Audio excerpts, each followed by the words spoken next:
I think we are live. Write us in the comments to tell us if you can see me. I'm George Hasiotis at Minucia and Growth Waves, and Silvio Perez, who is our guest for today.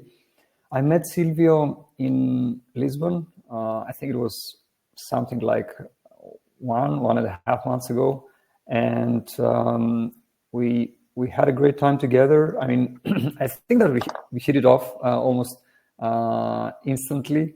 And after I met him, I thought two things. This guy is unstoppable. That's the one. And the second is I'd like to do some things with him in the future. So we invited Silvio to our webinar series to talk about paid, since this is his area of expertise. He's the founder at AdConversion. You will tell us what AdConversion is, because you do many different things, and I don't want to to mess it up. And so I guess, Silvio, we can start from there. You can give us a short blurb, let's say, and then we can get straight into it and start with questions that I have prepared, and also questions that we will take from the people who are joining us today. Sounds great. I'm super excited to be here, and yes, I feel 100% the same way.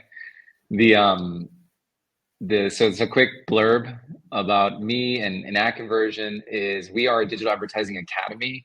So we teach B2B marketers how to scale ads with free courses taught by legit practitioners. So we have courses on new introductory course for like new B2B marketers getting into the space. So like to help you jumpstart your career and really get started with B2B advertising.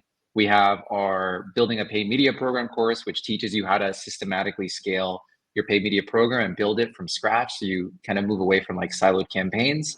And then we also launched our Google Ads courses last month. And then we've got LinkedIn coming up next. So it's been really fun creating this like the go-to place in the world to learn how to run ads, with free courses with like legit quality from legitimate people. Like the thing that I wish existed when I was learning ads is basically what I'm doing on the academy side. And then in addition to that, we're also an agency. We work with top SaaS companies like ActiveCampaign, Mixpanel, NetSpy, Checker, spanning across sales-led versus product-led, complicated products, simple products. And it's been a lot of fun too there, experimenting across channels from LinkedIn, Google, Meta, YouTube, Reddit, Capterra. And then we even started doing some pilots on Twitter too, which has been a lot of fun to really get into the weeds. So all things B2B ads, that's my jam, and that's what I'm about.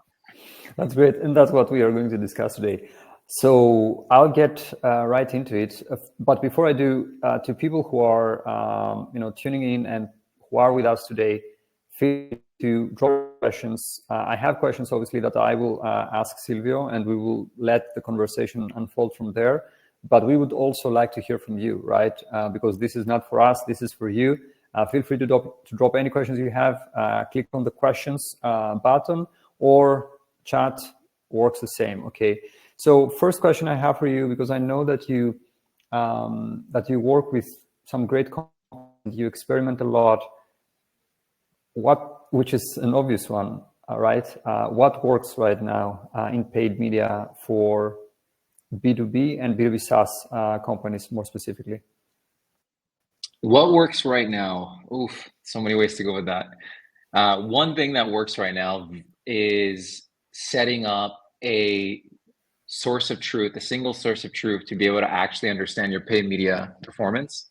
This is like, one of the one thing that you can do that will make everything else easier or relevant, and that most companies actually don't have.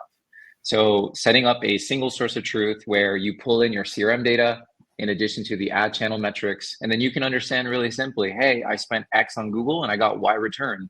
And then in addition to that, being able to measure the blended impact, so paid and organic, month over month and quarter over quarter, to be able to account for campaigns that don't have last touch attribution. So that one for sure, if you don't have that, do that. That will make everything else easier or relevant. The second thing that's working really well right now is feeding these ad platforms better data to optimize on your behalf.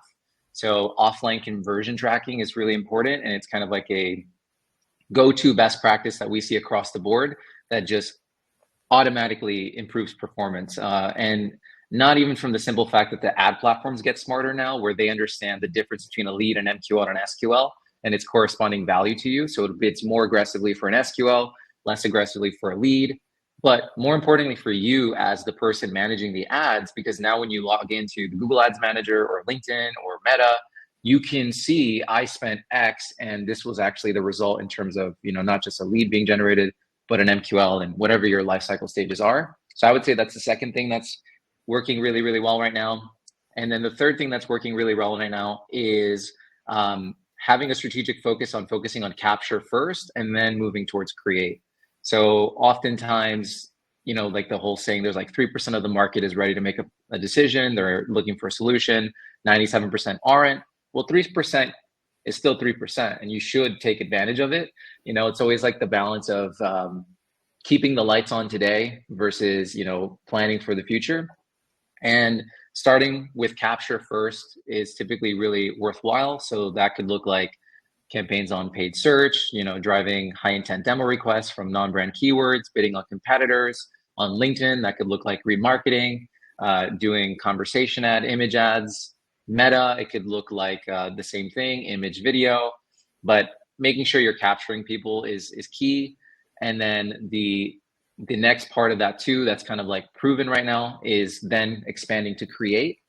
You really need to make sure that you're now, once you've captured the 3% or as much as you can, you start to move to the 97% and really start to educate and nurture them.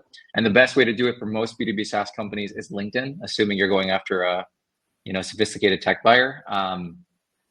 And having your campaigns leveraging an account list is the way to go when you approach create and doing this targeted awareness. Okay, that's a great answer. We have our first question, and I'm pretty sure I know the answer, but I will read the question either way. Kanberg, thank you for the question. We can't think of ads without analytics, but I guess there is no GA4 course for SaaS anywhere online. Could you make that happen? I think I know the answer, but I would leave this to you. I'm going to drop our public roadmap where you can see our courses that are coming. We actually have, so we have, like, not trying to plug this, but it just came up. We have our measurement courses that are in pipeline right now. So we don't just necessarily focus on GA4 specifically, because GA4, there's actually a lot of limitations from a reporting perspective. But we do cover GA4 in our measurement courses. So if you do want to use GA4 as a single source of truth, Boris, our instructor, he's a wizard on paid media analytics. He runs it at Synthesia, and he'll talk about GA4 in that course. That's fantastic. And by the way, to your first point about having a single source of truth, would you say that, or what you refer to, or how you practice things internally, is it a report that you built on Looker, or something else, another dashboarding tool that you use, and you bring data from CRM and product analytics and GA4 and whatnot, or how do you handle that? Yeah, so it blows people's mind, but when I show them that to build this dashboard, it literally doesn't cost more than $50, $100 a month, depending on how much data you have to push.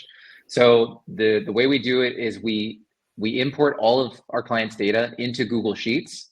And the reason why we import it into Google Sheets is because it's a free tool. You don't need anything more complicated than that. And basically, for each one of your lifecycle stages, you import it into a corresponding tab within the sheet. So for example, let's say it's lead, MQL, SQL, op. You'll import your paid leads into one tab, your organic leads into another, and you'll do that for each sheet in the tab.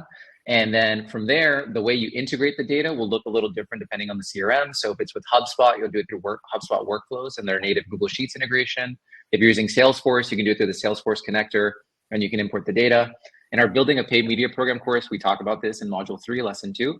But basically, you'll import the data into Google Sheets. And then from there, now Google Sheets becomes your data source, which you can then use to power any reporting tool. So if you want to then take that and then have it power a Looker dashboard, you could do that.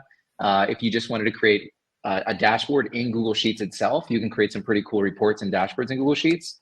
then you can do that as well. For us, we started in Google Sheets, and in the course, that's what I teach. And we have like a really cool template that we give away. But we've now moved to Looker.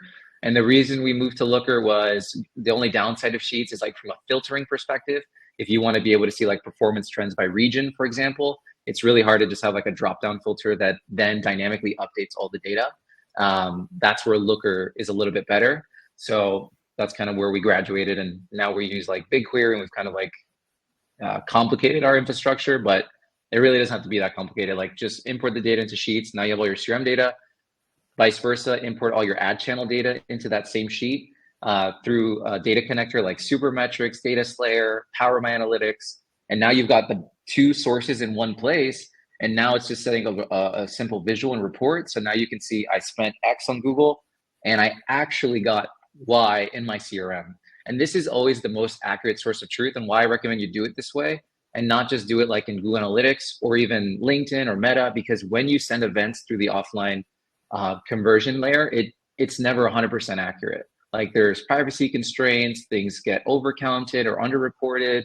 The way they attribute performance varies by channel. Like, so that's kind of where it's like, use these attribution tools as additional points of clarification and like investigation and troubleshooting, but rely on your single source of truth that's like untainted and doesn't have to deal with the restrictions of attribution.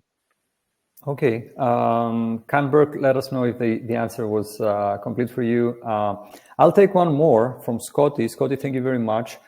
Have you seen success with incentivized demos? I have some opinions about that, but I would like to hear from you. Do you have any tips or best practices for maximizing their effectiveness on LinkedIn? That's a good question. We're writing up yeah, I totally have so much. We're writing up a case study right now. We drove $2 million in pipeline in 6 months with incentivized conversation ads for one of our clients in the HR tech space. So incentivized conversation ads is one of those things where whether it works or it doesn't it's ultimately just a math equation, which I think a lot of ads is, but especially with this playbook. So the key to getting it right is, number one, the targeting. You have to have really great targeting. Like the way I always explain it to clients is I'm like, we're not Santa Claus, okay? We're not here to just give gift cards to anybody and, you know, say Merry Christmas. Like these are incentives to very, very specific groups of people that, you know, having them just show up on a call and spend 15, 20 minutes, even if nothing comes from it, the bare minimum, the fact that they now know you exist, and ideally, you know, you have a great demo process, and now you can start to develop a relationship, that in itself makes it worth it. So that's a really important caveat. So you don't scale incentives by going broad on a targeting perspective. You scale incentives by going very specific. In terms of the actual incentives as well, like we've done a lot of split testing on like, what should you incentivize? Like, should it be a gift card? Should it be a swag box, etc.? So we've tried gift cards. We've even tried like donation to a charity of your choice. And at the end of the day, when it comes to choosing the right incentive, there's two things you need to take into consideration. Number one is the perceived value. What is the perceived value of the incentive you're offering in the eyes of the prospect? So the number one most proven incentive that you see everywhere, and it's like tried and true, is the Amazon gift card. And the reason the Amazon gift card is tried and true and the most powerful from a performance perspective is because it has a very high perceived value. I can take that gift card and I can buy anything on Amazon for the most part, right? Versus like we used to test like Starbucks gift cards, but if I offer you a Starbucks gift card and you're a Dunkin' Donuts person, like you're gonna be like, I don't want that shit. Like get it on my feed, you know, like I'm a Dunkin' guy or whatever, or vice versa. So like you have to take into consideration the perceived value. The same is true as like if you're doing a donation to a charity of your choice. In our experience, it doesn't land as well as the gift card, but in some markets, there might be exceptions. This is things to take into consideration. And then the second thing is the ease of fulfillment. How easy is it for you to actually fulfill on the incentive? There's nothing worse than getting a ton of incentivized leads, but then realizing like fulfilling on them is a nightmare. Like it would be great in practice if you could have, you know, like give away a Tesla, you know what I mean? And you have like crazy responses and like the numbers add up. But could you imagine trying to fulfill that? It would be a nightmare. And the same is true on a micro scale in terms of how you decide your incentive. And then I guess some other points here. I feel like I have a whole hour on just this one question, but some other quick tips for you on making incentives work is you need to create friction in the process, and you need to connect the incentive to a pain point. So what you don't want to do is you don't want to be like, hey, so-and-so, want free money? Get a demo. Like that doesn't work. Like you need to be like the same rules of psychology and copywriting apply. Like, hey, so are you struggling with X? Well, 700 other people did too. And after working with us, they relieved this pain point and da da da da. Would love to show you how it works. PS, as a thank you for your time, we'll give you an incentive, a $100 Amazon gift card or whatever it is, as a thank you for your time. And then I guess one last point of clarification is in terms of ad types for LinkedIn, if you're going to run this play, I highly recommend starting with conversation ads and then scaling through image ads. So conversation ads usually get the best return, but you have deliverability issues in terms of like how many messages someone can receive. And then image ads is like the next natural extension, because now you get outside of the restrictions of the inbox and you can advertise at scale. I'll stop there because we have more questions coming in, and, okay. and that's great, by the way. That's why we're doing this, right? So we have one more from David Canberg. I saw yours. I will take one from David for now, and maybe later we will take yours as well. So the question is, how can I optimize for, I guess, demand capture, paid search campaigns when high intent keywords have super low search volume and tend not to generate the leads needed, I guess in terms of the number, not the quality of the leads, right? When long tail, more low intent seem to convert much better. Not sure what you mean here, but I guess this is a question of like balance between like, should I go after low volume but high intent, or should I? How should people think about like keywords to target for search campaigns that are designed specifically for demand capture? Like there is intent here. Yeah. So I always say Google Ads is a blessing and a curse. You're blessed with intent, but you're cursed with scale. So just as a baseline in terms of a platform, Google, the way it works is there needs to be demand for a certain thing for someone to search it in the first place. So depending on what you're selling and what you're advertising in, how much there is available will vary. For most SaaS companies, especially when you're advertising to mid-market enterprise organizations, you're not going to have a lot of opportunity in terms of volume for paid search. So I would just say from an expectation standpoint is understand that that's kind of what you've been given, and in terms of how long you can stay within capture really varies depending on your total addressable market and what you're selling. So assuming you're dealing with, like, I'll give you a real example. We have a client that they're like outbound right now is like moving more and more towards like inbound led outbound with like signals. So it's like relatively a new category, and there's not a lot of people selling like searching signal-based outbound and like these types of variations of like intent related keywords. So for us, we launched non-brand campaigns bidding on these high intent keywords, and we tapped out like a 10K a month. Like, like it was not much compared to like other clients of ours. They're spending 300K a month on Google Ads. It was like crazy, So just number one, like in terms of expectations, just understand like you kind of get what you get with Google.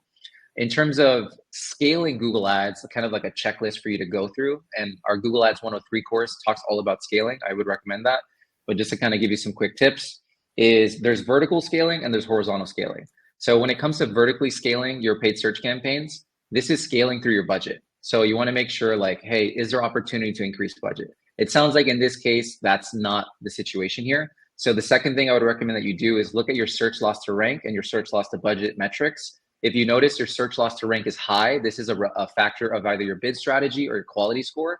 So there might be some work to do there where you can get more visibility on your existing keywords despite being low search volume in nature. Assuming that's not the case, and you've kind of, that's it, that you've hit the scaling wall there. The way you scale Google Ads today, I don't know why my camera went out. The way you scale Google Ads today is through match types, not keywords. So if you actually look up at the documentation, Google defines keywords these days as signals, especially as Google is moving more and more towards performance max. It's less, today's Google search game is less about like finding every possible keyword variation, because if you don't find it and you don't bid on it, you're not going to show for it. Now it's like, I bid on banana and I show up for apple. Like they're getting crazy loose with like how they match for search terms and how they show your ads. So when you think about scaling Google ads vertically outside of just increasing your budget, the way you want to think about it is through match types. So I call it the three-part scaling framework. So you start with exact match, then you go phrase, then you go broad discovery, which is phrase and targeted audiences on top. And then finally you go full broad. I don't know why my camera's having a stroke. So this is the way for you to kind of think through scaling vertically, because by opening up your match types in a responsible way, you can get more volume off of the very high intent keyword signals that you have to be able to potentially drive some more opportunity you're missing out on. Outside of vertically scaling, the way you scale your Google Ads campaigns is horizontally. So this is through different campaign themes. So non-brand campaigns, competitive campaigns, content campaigns can be great, especially when you're doing enterprise mid-market. So like bidding on very specific content queries that your buyer would search. Again, low volume in nature, but the quality of that click is much greater. Industry campaigns, so bidding on like industry related variations of your keywords. So these are all things to think about, like in terms of a checklist of like, am I doing everything I could be doing here? And in that course, I kind of run through it. And then the last thing I'll kind of end on here is like, just remember that optimization and scaling are completely inversely related. So like optimization is the mechanism of efficiency and scaling is the process of inefficiency, because you're going broader, you're letting more things in. So it's not like a direct correlation. So as you optimize, you get less scale, and as you scale, you become less optimal. So it's always finding the balance between the two to try to find the right sweet spot. That's great. Thank you very much, Silvio. We'll take one more, and then I can continue with a couple of my questions, which I think are very interesting for people to hear your answers. So this one is from Canberg. What would you do if you have 300 C-level people on a LinkedIn list? I guess, it's kind of an ABM kind of approach, as I perceive it, for a fintech product. And there are also some more details, sales-led, obviously, less known product area, hard to switch, high impact. That's a good question. And if you want, Silvio, you can take this. Yeah, so first thing I would do is I would advertise on LinkedIn, because if you're that granular and you're dealing with a 300 audience size, then you have to operate on LinkedIn. You're not going to have a lot of much flexibility on other channels. Second thing I would do is I would pivot from just having that contact list of 300 C-level people to an account list of the companies that those C-level people happen to be in. So that's going to give you a lot more flexibility in terms of your audience size. And now you can actually get some creativity going on. In addition to that, depending on how many companies you have, once you kind of do that, so assuming it's 300 C-level people, I'm just going to, like for easy math, let's just assume it's 300 companies. Then those 300 companies, what I would do is I would split it into 3 parts. So I would split it like tier A, tier B, tier C.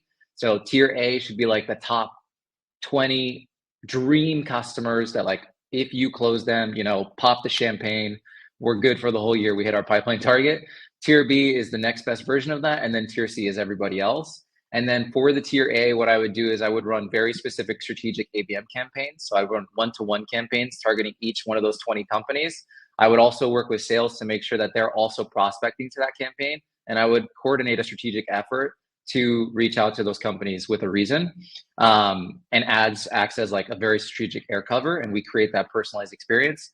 The tier Bs, what I would do is I would split them into 2 parts. So it would be tier B and then broken out by persona, assuming the audience size is large enough. And then I would start to tell very specific messages to those different personas to see what lands. And then the tier Cs, depending on if I have budget for it, then it might just be more of like a catch-all. And then finally, the last piece, assuming you have budget on the table, is I would set up a remarketing campaign. So even after that first touch point, now they get trapped into my web. and I can continue to follow up with them through I call remarketing the newsletter no one opted into, but they're stuck in. So now they're stuck in my newsletter, and I can create like this experience for them. So that way it's not just, I saw that ad one day, I clicked on it, and then I never heard from them again. That turned out to be a live strategy session. That's a great that's a great answer. I'll pick a couple of my questions, which I think people will find interesting, or at least I hope. Have you had any recent discoveries or aha moments lately regarding channels, creatives, whatever? It's a good question. I think so. One of the recent things that's on my mind. So like my team is responsible for running 3 experiments per client a month. Like that's kind of like our baseline. So every month we're publishing new experiments, and then we're sharing it in the community. And one of the experiments we wrapped recently that was just like astounding was 4 branded search campaigns on Google using manual bidding. Before we were using, like, we tried different variants, like some clients were using maximized conversions, others were using target CPA. And we just found, like, by switching from max conversions to manual bidding for branded search, we were able to drop the cost per click considerably, and we drove more volume because we were just overpaying on our clicks. So something's going on with Google lately, especially with the max conversion bid strategy, where they're just getting super aggressive and they're overbidding. So just something to be mindful of. But we don't have enough data yet to say like if manual bid is better than that for non-brand campaigns or competitive. But for brand, it's been like consistent across clients. So now that's kind of been like a new best practice for us, is we're just doing manual for branded search campaigns. And then, I mean, I have a few others, but that's the first one that comes to my mind. And that's a good one. You mentioned at the beginning running ads, and I think most of us, when we hear about like paid media, we think of Google search campaigns, right? And Meta, and lately LinkedIn, and maybe a bit Twitter. But there are other platforms, right? You mentioned Reddit. I guess you could also say Quora. I'd like to hear your thoughts on these platforms. Have you seen good results for any of your clients that you can share, of course, on any of these platforms? And what should people pay attention to? And I'm asking because, for example, Reddit, as we all know, is a nasty place, right? You don't want to say something like that Reddit users will not like, because they will like crucify you. It's nasty. So how can a brand advertise on these platforms and get results while remaining on the safe side in terms of brand integrity and whatnot?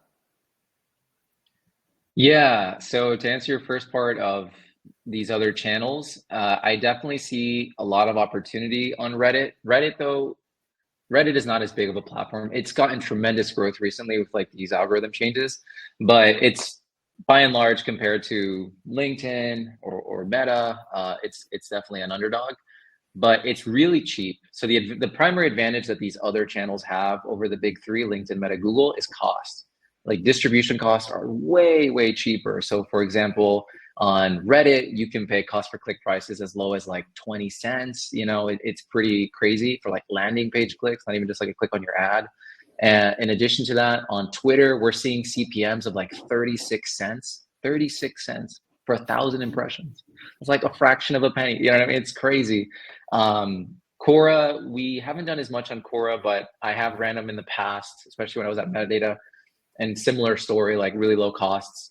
But generally speaking, these channels, you should look at them as a way of scaling your create efforts that are already proven on the big 3. So I would definitely prioritize LinkedIn, Google, Meta first, and then kind of expand from there. I'm assuming like you're like every average B2B tech company in terms of like the audience you're going after. There are exceptions, but I would usually start there, prove out your create motion, then move into like these other channels. Because if you're not making it work on LinkedIn or Meta, and then you're trying Reddit, like Reddit's not the magic pill that's going to save the day. Like there's probably a strategic flaw. Something's going on here. Reddit should then become another channel that can push into the funnel that you've already established on these other platforms. And then specifically around Reddit and how to not get annihilated, is number one, respect the platform. I kind of like the transparency in Reddit, where if it sucks, they're going to tell you. Like, I kind of like that. And I think it's a good way too to approach all your ads. Like, imagine LinkedIn was Reddit, you know what I mean? God, who knows, like, with the direction it's been going. Sometimes it is. Yeah, exactly. But like, kind of approach it with that, like, that brutal honesty of, hey, if this was Reddit, like, would they crucify me? And if the answer is yes, why is it yes? You know, and like, there's always trolls and like people will say things for no reason that's out of your control. But I think it's like kind of like a good litmus test. And then as far as that goes, is first get acquainted with the platform. Like, the worst thing you can do is decide you're going to start advertising on like TikTok tomorrow, and then you've never used TikTok. Like, spend the first 30 days really becoming a user, understanding what it's like, what are the cultural norms. Like each channel is almost like its own country. You know, they speak their own language, they've got their own food, and you really need to understand what are those nuances. So if you have that context and that insight, now when you go and approach creating an ad on that platform, you'll do it with much more sincerity and respect of their cultural norms. And that will just lead to you not getting crucified, because now when they see an ad, they're like, oh yeah, that belongs here, or it fits, you know, versus, you know, you're some stranger and you rock up, like the Brits in the Algarve in Portugal, you know, they rock up and they just, you know, get trashed and like destroy the place. Like, it's almost the same thing from an ad perspective, right? So that's what I would say. And then outside of that, it's just a factor of targeting. You know, like, make sure you set up the necessary exclusions from a brand safety perspective, and make sure you're targeting the right subreddits and communities. Since you mentioned targeting, I will take one question from David. Thank you, David. In B2B marketing, how does LinkedIn's targeting engine compare to Meta's? Should Meta be primarily considered for engagement rather than lead capture? What are your thoughts on that, Meta vs LinkedIn? LinkedIn is usually the starting point for most B2B companies, just because you're blessed with, you know, the ability to target so granularly. And as far as LinkedIn converts better than Meta and vice versa, I wouldn't say one is like definitively better than the other. From like, you know, Meta drives more leads and LinkedIn drives less. I hate saying it depends, but it really does. They both have the same mechanisms that the other one does. Like, for example, LinkedIn has lead forms, Meta has lead forms. LinkedIn has higher cost per click prices, Meta has lower cost per click prices. So it really just comes down to math and like a math equation, you know. With Meta though, the downside is you're usually going after a less qualified audience, unless you're using like a third-party tool that can help kind of augment that. So for example, like when I was at Metadata, one of the things that we did was we allowed people to have like B2B targeting from LinkedIn on Meta through these custom audience uploads.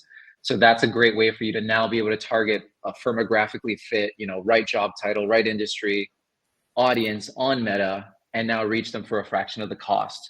But if you kind of put like standard native LinkedIn up against standard native Meta targeting parameters, I would put my money on LinkedIn, just for the fact of like, you know, 60-40% won't just be trash in terms of quality. Thank you. The title of the webinar is, or the AMA, is how to maximize your content through paid distribution, right? Which that's on yet. Yeah. And so my question at this point for you is, how can companies use paid media for content distribution, and what are the main channels and formats you've seen success with? Yeah, so first and foremost, you should absolutely be using LinkedIn and Meta for the most part to distribute your content from a channels perspective. I would start there. Third channel, depending on the asset. So really, first it comes down to who am I reaching and what am I promoting, right? So content takes different shapes and flavors, right? So for example, if you're promoting a webinar, then there's going to be a different campaign objective you'll use, versus if you're promoting a blog post, there's going to be a different metric you'll track, and so on and so forth. But simply put, I would focus on those big channels first. The up and coming ones that are like really great from content distribution perspective is YouTube ads and Twitter ads. Like if your ICP is on Twitter, the distribution costs on Twitter are unreal in terms of the costs. And then YouTube is also really cheap too. But YouTube is not as easily applicable. For example, with YouTube, you would never just promote to a blog post, or at least it's not a common thing. And I haven't tested it to know if it's like worthwhile. Usually YouTube, you're driving to a piece of content that has some sort of like opt-in mechanism, like a webinar, for example, crushes it on YouTube. On Twitter, however, you have more flexibility where I could take a blog post and I could promote it. So it gives you more opportunity. The same thing with Reddit. Like I probably wouldn't just drive to a blog post on Reddit unless it was super valuable and relevant to the community. But assuming I'm just like slapping this thing and trying to make it work and fit it in the right place, LinkedIn, Meta, Twitter is kind of like my order of operations. And then if it's content with capture, then I would prioritize YouTube over Twitter.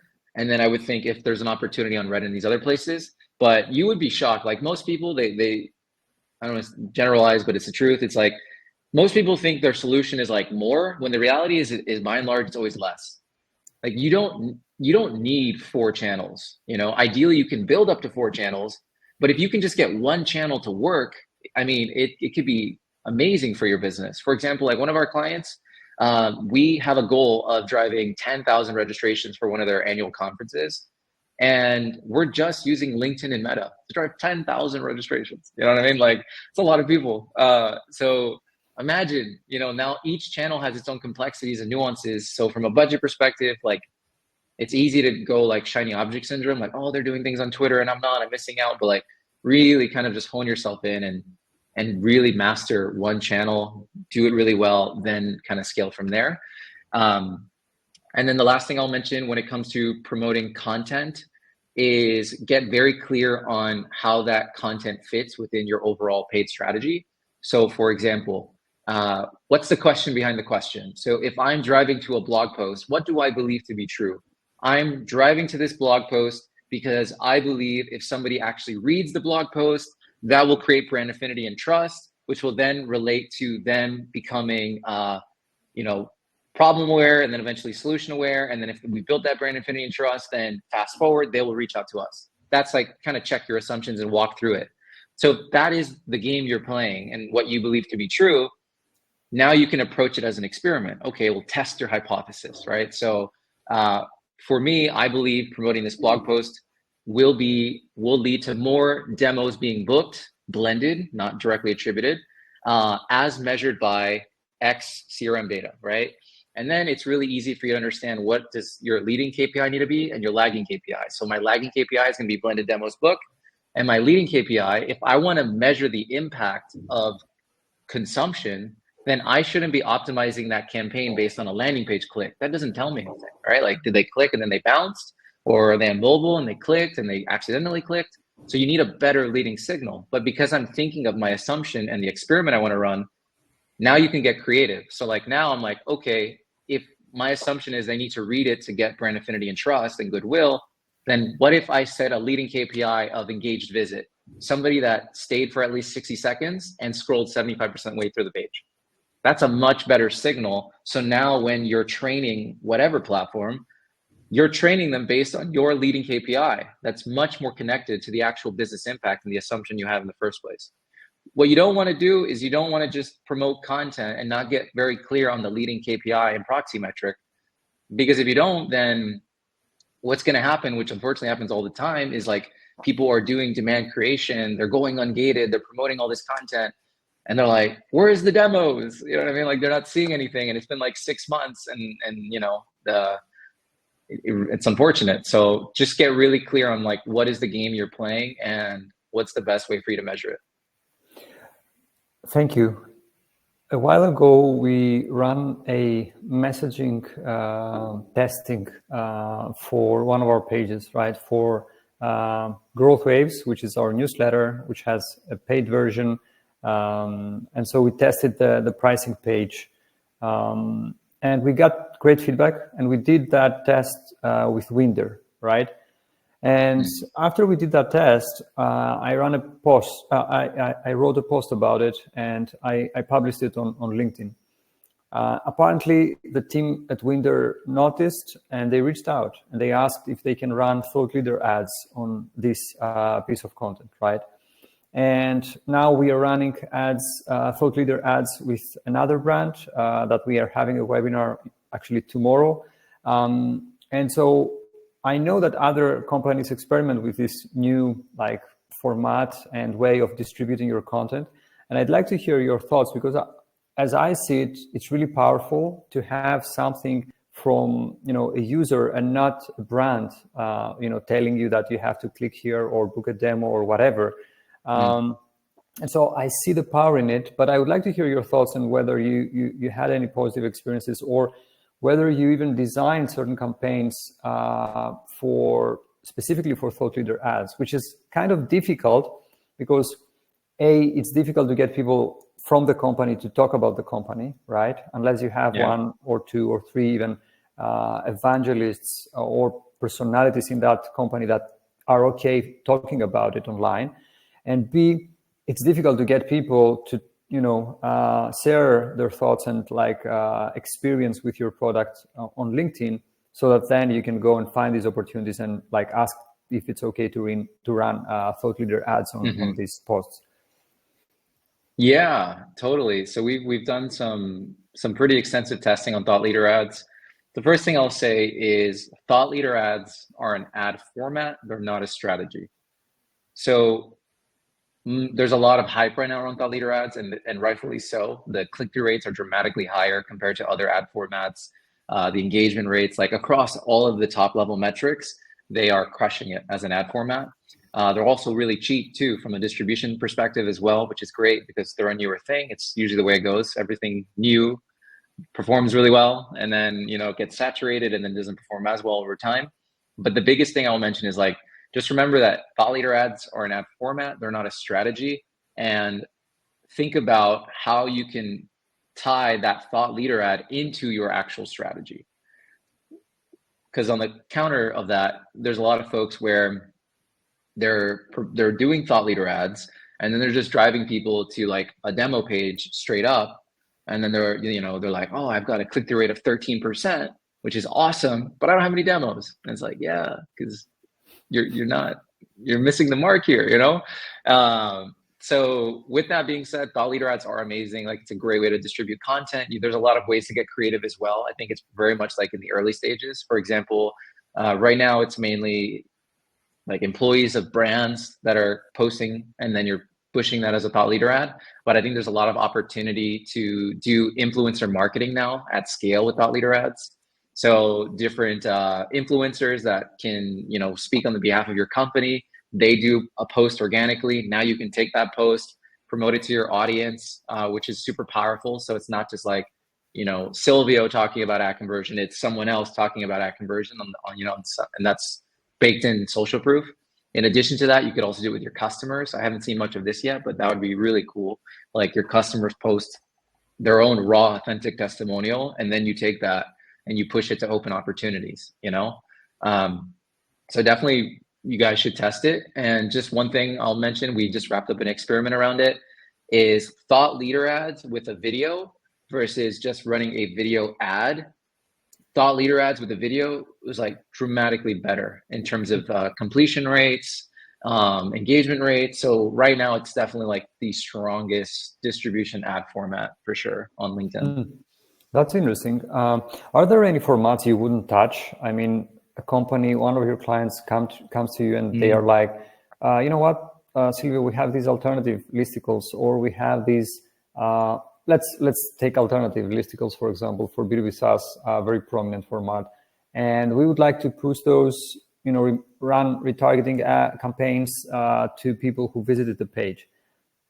Would you go for it, or would you say that, you know what, no, it doesn't make sense to push that format, to boost it for whatever reasons? The one that comes to my mind is carousel ads. Like, not that they can't work, but typically we don't see them work as well compared to just like single image ads with 1200 by 1200 dimensions, or a 9 by 16 vertical image ad, or just video. The carousels are tough because it either works really well or it just sucks. Like, that's kind of been my experience with carousel. It's like It's not usually in the middle. And then the other downside too with carousel, where some clients will audit their accounts, and this is kind of where they're getting dinged, is with carousels, if you add multiple unique links, because you can add unique links per card, you get charged double. You get charged per each unique link click. So it can get super expensive. So generally speaking, you should always have like one unique link across all your cards. So yeah, I would say carousel ads is the one that comes to my mind. But generally speaking, when I'm like kind of processing the information that I get in any context from any client or anything, my first place my brain always goes to, and like my team is so tired of me hearing saying this, is like, what is the goal? So I always start there, like, what is the goal? If the goal is to drive 100 demos this quarter, okay, great. How does this thing connect to that? That's always where I start. And then after, what is the goal? How much budget do I have?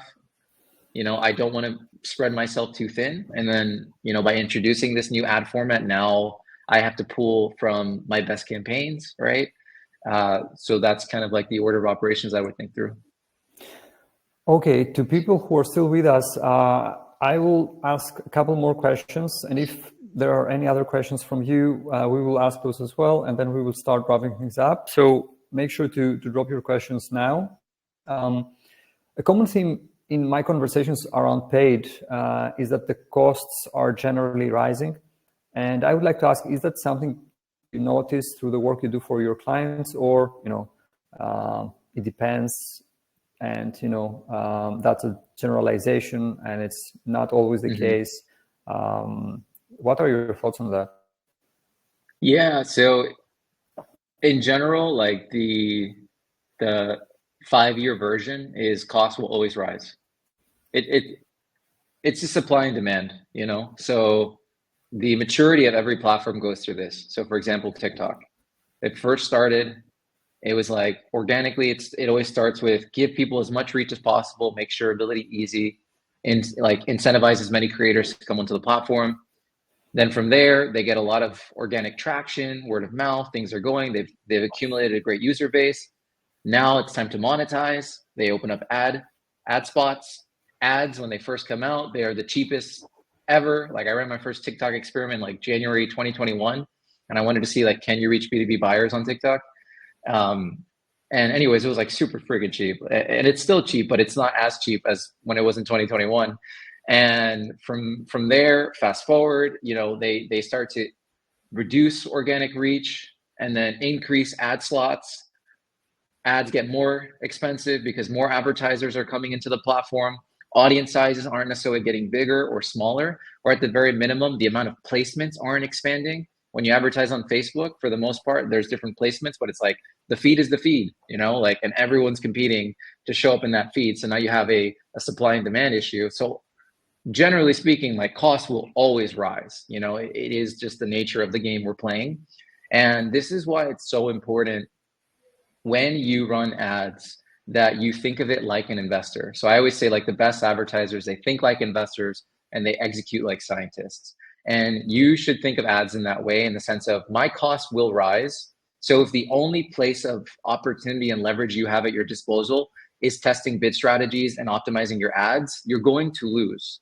Like, versus your competitors that are looking at their entire sales process and optimizing their landing pages, optimizing their follow-up sequences, you know, increasing their lifetime gross profit per customer so they can spend more. So you can only afford to pay $15 per click, but I can afford to pay 50. I win every day, you know? So generally speaking, I would say, like, there's paid is the tip of the spear, you know, but like, you have to remember at the end of the day, you're here to grow a business, and there's multiple pieces within your business that you should be monitoring. And there are oftentimes greater levers for you, where now you can buy all that traffic really easily and it doesn't really matter anymore. You're not as stressed about it, right? So that goes back to my first point of that single source of truth, which is why it's so important, because now you can understand your throughput through each stage. Yeah, so thank you for the question, or the reminder, I guess, Greg. So I asked earlier about promoting, boosting alternative or, you know, comparison pages or software listicles, which are, you know, very common for SaaS companies, right? And not sure if you touched on this. Would you say that this is a no? Like we don't touch these pages, or under like certain cases, like if the targeting makes sense, for example, if we have enough volume to run retargeting campaigns, of course we will we will promote these pieces, or no? I mean, it doesn't make sense, especially when many different solutions are mentioned, as opposed to having just a VS page like Asana this Monday. So there is a place for alternative pages. Primarily, it's in competitive campaigns. So you're bidding on Monday.com versus ClickUp, or Monday.com alternatives, and then you're showing this page. That's like the ideal place and time for it.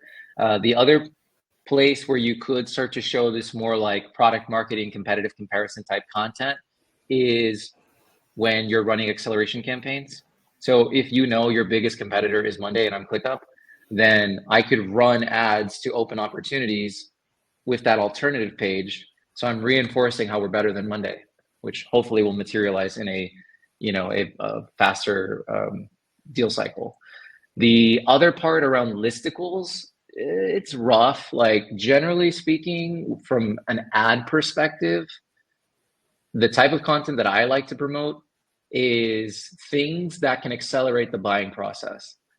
So like my favorite thing to promote for the most part with content is like events. Events are incredible because there's nothing that builds brand affinity and trust like an event. Like you could take somebody on like a great webinar, you could take them from being unaware to solution aware in the span of 30 minutes. And you can accelerate that journey in a really condensed period of time. For me to do that through a listicle, it's like, oof, that's got to be one hell of a listicle. You know what I mean? So that's kind of how I think about it. So it really comes down to like your strategy, but I'm always thinking about like, what are the things that I can lean on that will, and it goes back to like your stage of focus as well. Like, are we talking create? Are we talking capture? Are we talking accelerate? But by and large, video content is the most powerful for that reason. So like if I was going to do a listicle and I had to make it work, I would find a way of like, can I create a video version of this? Like maybe like a instructional video going through the listicle, like for example, you could have a listicle and then you could do, so let's say the listicle is like the top 15 cybersecurity companies for solving Y problem, right? And your product is one of them. You could then do a video on that. That video would probably perform a lot better than just a blog post because then you give more context and create more predisposition to your product. And then if there's enough oomph around that topic, then maybe that could also become an event, and like you're showcasing the differences, like, and then you can take a different perspective of it so it can stand on its own. Like we interviewed 100 cybersecurity marketers and here's what they had to say about their top 20 things. And now you run ads to that. That's a much more powerful piece of content, from the existing content piece. So really just depends on how you're playing the game, but that's kind of my thought process in real time. Yeah, thank you for that. I think that's a good point to start wrapping things up. We don't have any other questions, and I think we added a lot of value already. Your answers were like very complete and spot on. So I would like to leave people with a couple of final thoughts and where can people get in touch and say hi if they want. So yeah. Yeah, definitely reach out to me on LinkedIn, just Silvio Perez. I post pretty regularly there. So if you're into advertising content, definitely check us out there. If you want to level up your B2B advertising skill set for free, you can go to adconversion.com. We have free courses taught by legit practitioners. And then we also just launched a community as well. So if you want to go deeper, join our events, ask questions, then the community would be a great place. That's great. Thank you very much, Silvio. Really appreciate your time and expertise and sharing all these experiments and thoughts and knowledge with us. And to people who are still with us, there will be the recording. We will send it via email, right? You will be subscribed to Minucia's newsletter and Growth Waves. Growth Waves is my newsletter. It's the content I want to believe is amazing. If you don't like it, you can always unsubscribe, but I don't think that will be the case. Thank you very much for joining us and for staying up until the end and participating above all. That's very important. And Silvio, thank you very much. And yeah, we stay tuned, all of you, for more events like this. Thank you. Thanks for having me.